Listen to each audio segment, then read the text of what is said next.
Welcome दोस्तों। I hope कि आप सब अच्छे होंगे। तो शुरू करते हैं आज की स्टोरी। अभी अभी हाल में रमेश्वर बाबू आया था इस कस्बे में। ऐसा कस्बा जो धीरे धीरे शहर का रूप ले रहा था। इधर उधर दूर का निर्माण भी बिल्डिंगें और बिखरी पड़ी थी। कहीं कहीं आसपास में कई सारी बिल्डिंगें बन रही थी और कहीं कहीं एकदम से सन्नाटा पसरा था। दूर दूर तक एक भी घर नहीं था। इसी के एरिया में एक आध कच्ची झोंपड़ियां भी नजर आ रही थी। दरअसल रमेशर का बड़ा भाई रमेशर इस कस्बे में दैनिक मजदूरी का काम करता था। उसने भी खमेशर को भी काम में सिलसिले में बुलवाया था। खमेशर बीए पास था और उसके भाई ने उसे बताया था कि इस कस्बे में उसे सुपरवाइजर की नौकरी मिल गई है। इसलिए उसे देखने दो लोगों से बात भी कर रही है। जून की तपती दोपहर में खमेसर साइकिल दौड़ाता हुआ भाई द्वारा दिए पते की ओर भागा चला जा रहा था। ऊबड़ खाबड़ रास्ते पर वह तेजी से साइकिल चला रहा था। वह पसीने से पूरा भीग चुका था। उसे साइकिल धीमे और के पास में दिख रही एक कटरैनी दुकान की ओर बढ़ा चला गया। कटरैनी दुकान पर पहुंचकर उसने दुकान के कागज पर लिखा पता दिखाया और दुकानदार से बताए हुए रास्ते को आगे बढ़ने लगा। अभी अभी खमेसर थोड़ा सा आगे बढ़ा ही था कि उसे एक 8-10 वर्ष का एक लड़का मिला। लड़का उसके हाथ मिलाकर खमेसर को रुकने का इशारा किया और कहा कि अंकल मुझे भी ले चलो कि क्या। खमेसर रुक कर वह पता दिखाया और बताया कि उसे यहाँ पहुँचना जरूरी है। फिर उस लड़के ने कहा कि यह पता उसे पता है और वह भी उधर जाना चाहता है। फिर क्या था, कमेसर ने उस लड़के को साइकिल पर आगे की ओर बैठा लिया और पीछे कुछ बातें करते हुए आगे बढ़ने लगा। लगभग 5-7 मिनट के बाद लड़के ने खमेसर को एक बन रही बिल्डिंग की तरफ इशारा करते हुए बताया कि यह वही बिल्डिंग है जिसका आप पता पूछ रहे थे। और फिर लड़के ने कहा कि अंकल आप पहले मुझे अपना काम कर लें और फिर मेरा घर थोड़ी और आगे है, मुझे वहाँ छोड़ देना। कमिश्नर ने हामी भर दी और अपना साइकिल को उस बन रही बिल्डिंग के पास तरफ मोड़ दिया। बिल्डिंग के पास पहुंचते ही उसे एक आदमी से मिला जो शायद वॉचमैन था। कमिश्नर ने उस व्यक्ति को वह कागज दिखाया और पूछा कि यह पता यहीं का है ना। वॉचमैन ने हाँ करके पूछा, और आपको किससे मिलना है। इस पर खमेसर ने वॉचमैन को कहा कि मिसेज जी से मिलना है। वॉचमैन ने कहा कि मिसेज जी तो यहीं थे, अभी निकल गए हैं। अब वह 1 घंटे के बाद ही मिलेंगे। कोई बात नहीं, मैंने फिर से 1 घंटा आ जाऊंगा। अब मिसेज जी आ रहे थे, पता दीजिएगा। रमेशर का छोटा भाई खमेसर आया है, मैं जरा इस बच्चे को इसके घर तक छोड़कर आता हूँ। वॉचमैन ने पूछा कि किस बच्चे को। इस पर रमेश्वर ने 8-10 वर्षीय बच्चे की तरफ इशारा करते हुए कहा कि उसे। वॉचमैन को थोड़ा अजीब लगा क्योंकि उसे कोई बच्चा दिखाई नहीं दे रहा था, पर उसने बात को टटालने को कह दिया और कहा ठीक है, तुम जाओ, 1 घंटे तक आ जाना क्योंकि मिस्र जी आने के 2-3 घंटे के बाद यहीं निकल जाएंगे। कमिश्नर हामी भरते हुए साइकिल मोड़ने लगा। अभी भी वॉचमैन का मुंह सिकोड़ते हुए कमिश्नर को देखे जा रहा था। कमिश्नर बच्चे को बताए हुए रास्ते पर फिर से साइकिल दौड़ाने लगा। लगभग 20-25 मिनट साइकिल दौड़ाने के बाद वह एक सुनसान इलाके में पहुंचा। इस इलाके की जमीन पूरी तरह से ऊबड़ खाबड़ थी और जंगली भी थी। जगह जगह झाड़ियां आदि उगी हुई थी और कहीं कुछ टूटे फूटे गड्ढे भी थे। कमिश्नर ने कौतूहल में इस बच्चे से पूछा कि तुम इस इलाके में कहाँ रहते हो। बच्चे ने कहा हाँ कहते हुए कहा कि हाँ अंकल, मैं इसी इलाके में रहता हूँ। फिर सामने एक खंडर जैसी जगह की ओर इशारा करते हुए कहा कि अंकल मैं यहीं रहता हूँ, आप मुझे यहीं छोड़ दीजिए, अब मैं चला जाऊँगा।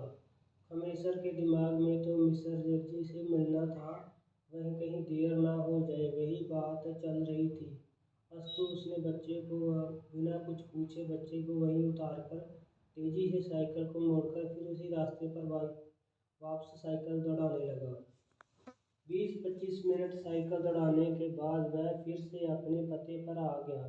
वॉचमैन ने बताया कि मिस्र जी आ गए हैं और इतना कहते ही वह उसे लेकर बन रही बिल्डिंग के अंदर पहुंचा। अंदर मिस्र जी कुछ लोगों से बातें कर रहे थे। वॉचमैन के द्वारा परिचय करवाए जाने के बाद कमिश्नर ने मिस्र जी की पलंगी की। फिर बातचीत हुई और मिस्र जी ने यह कहने के बाद भी कल से तुम काम पर आ जाना। प्रसन्न होकर कमिश्नर मिस्र जी का धन्यवाद करते हुए बिल्डिंग से बाहर निकल गया। बिल्डिंग से बाहर निकलने के बाद कमिश्नर काफ़ी रात शांति महसूस कर रहा था, क्योंकि वह लगभग 10-12 दिनों से दिन में काम की तलाश में इधर उधर भाग रहा था। अब साइकिल के पास आकर स्टैंड पर से साइकिल को उतारा और डुबाते हुए आगे बढ़ने लगा। उसे अब थोड़ी भूख भी सता रही थी, क्योंकि लगभग 11-12 बजे का वो निकला था और अभी तक पानी की एक बूंद भी नहीं पिया था। साइकिल को डुंगराते डुंगराते वह फिर से उसी कटरैनी दुकान के पास आ गया। कटरैनी दुकान के पास पहुंचकर उसने स्टैंड पर अपनी साइकिल खड़ी कर दी और कुछ खाने के लिए दुकान के अंदर चला गया। दुकान के अंदर पहुंचकर वह टूटे स्टूल पर बैठा था और दुकानदार से एक लड्डू लाने के लिए कहा। दुकानदार कागज में एक लड्डू लपेट कर उसे दिया और साथ ही एक जग पानी और एक शीशे का गिलास भी दे दिया। लड्डू खाते खाते अचानक कमिश्नर की नज़र दुकान पर से एक लंबी कांटी से लटकी रही फोटो पर पड़ी, जिस पर फूल की माला चढ़ी थी। बच्चे की फोटो थी और उस पर चढ़ी माला फूल को देखकर कमिश्नर धीरे से दुकानदार से पूछा कि यह आपका लड़का है क्या? दुकानदार ने उदास मन से हामी भरते हुए कहा कि हाँ बाबू, यह मेरा लड़का ही है। अभी इसकी उम्र भी क्या थी, दुनिया में ठीक से देखा भी नहीं था। अभी भगवान की मर्जी के आगे किसी की मर्जी नहीं चलती। दुकानदार की इतनी बातें सुनकर कमिश्नर धीरे से उठा और उस फोटो के पास पहुंचकर गौर से उसे देखने लगा। फोटो को गौर से देखने के बाद उसे याद आया कि उसने इस चेहरे को घबराहट के साथ पसीना भी आ गया। उसके पूरे शरीर पर कंपन शुरू हो गया। बिना कुछ बोले वह फिर से अपनी जगह पर बैठ गया। दुकानदार ने कमिश्नर को गिलास पर चाय उड़ेलते हुए कहा कि बाबू, इसको जाना है, समय से जाना है, अच्छा लगता है। यह मेरा लड़का बहुत ही होनहार और उपकारी था। उसकी सबकी सहायता करता था और यहाँ तक कि अपनी रिश्तों को भी उसे एरिया में सभी लोगों में बहुत उसे प्यार करना चाहते थे। उसे इसी नवनिर्माण इलाके में बारे में पूरा परिचय था। अब कोई अनजाना कोई पता पूछता तो वह केवल पता ही नहीं बताता, अपितु उस व्यक्ति को उसे पते पर छोड़कर भी आता था। इसकी वजह से सभी लोग उससे बहुत प्यार करते थे। लगभग 1 महीने पहले की बात है। एक दिन एक अनजाना मेरी दुकान पर आया और उसे जगह पर जाना था जहां आप आ रहे हो। मेरा बेटा उसे अनजाने को लेकर वहां पहुंचा। उस दिन बिल्डिंग में पूरे मोहल्ले पर पैर आदि बांटने का काम चल रहा था। पता नहीं मेरे बेटे के दिमाग में कहाँ आया कि वह एक पैड पर चढ़ गया और अभी वह पैड पूरी तरह से बांधा भी नहीं था। उसका पैर फिसला या पता नहीं क्या हुआ कि वह पैड के नीचे गिर गया और वहां से कुछ लोग लेकर उसे अस्पताल पहुंचे। तब तक उसके प्राण बेखेरू उड़ चुके थे। इतना कहने के बाद दुकानदार की आंखें डगमगा गई। अब कमिश्नर को थोड़ा सा आराम महसूस कर रहा था। वह नहीं पा रहा था कि इस दुकानदार को कैसे बताए कि अभी उसी लड़के ने उसे पते पर पहुंचाया है। अभी कमिश्नर ने कुछ बोले इससे पहले ही वह दुकानदार फिर से बोल पड़ा, बाबू, फिर हमने उसे बच्चे को मुर्दैया पर लेकर दफना दिया।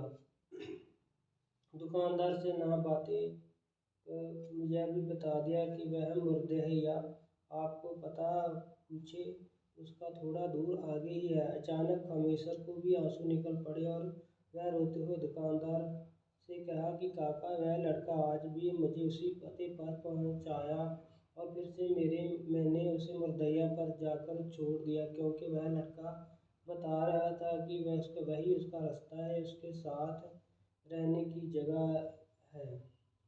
अब तो वह दुकानदार भी फूट फूट कर रोने लगा और कहने लगा कि बाबू ज़रूर मेरा मुन्ना होगा, क्योंकि कल से किसी ने भी पते पर पहुंचाता और उसे व्यक्ति को बताता था कि मैं बोल पड़ा हूँ कि यह नहीं है, क्योंकि मेरे मुन्ना को कई महीनों हो गए हैं। अब आज उसके साथ भी यही घटना घटी। अब मुझे यकीन हो गया कि मेरा मुन्ना ही होगा और वही मुर्दैया में आकर अपने दुकानदार के पास ही रहता होगा।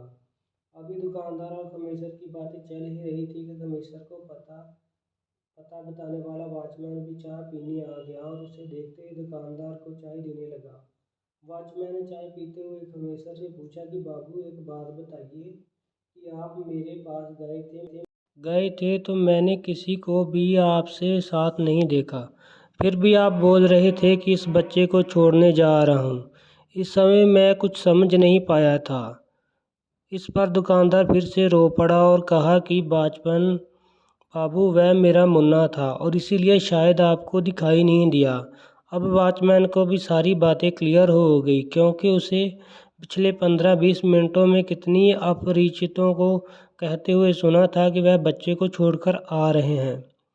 कहानी सुन तो शायद कहानी होती है, यह कहानी भी एक कहानी है और यह भी पूरी तरह से काल्पनिक है। इसे मनोरंजन के रूप में देखें, पर यह कहना कि आत्माएं नहीं होती, यह बात मुझे हजम नहीं होती।